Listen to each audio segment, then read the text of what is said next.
ముందుగా మనం కరెక్ట్గా మట్టం ఇవన్నీ కలుపుతున్నామండి. ఈ ముందు మూలమట్టం కలుపుకోవాలి. మొత్తం ఇవన్నీ క్రాస్లో ఉంటాయి. ఈ క్రాస్లన్నీ తీసేయాలి షీట్లో నుంచి.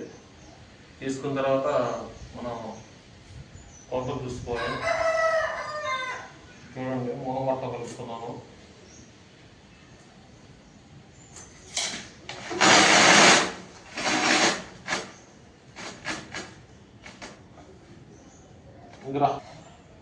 ఇట్లా మనం మూలమట్టం కలుపుకోవాలండి.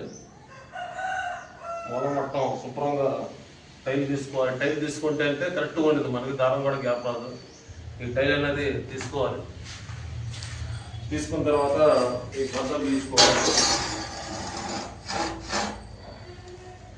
కరెక్ట్గా తీర్చుకొని మనం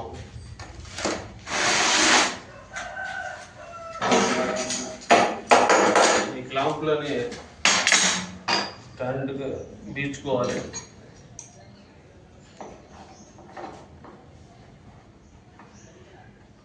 బిగించుకున్న తర్వాత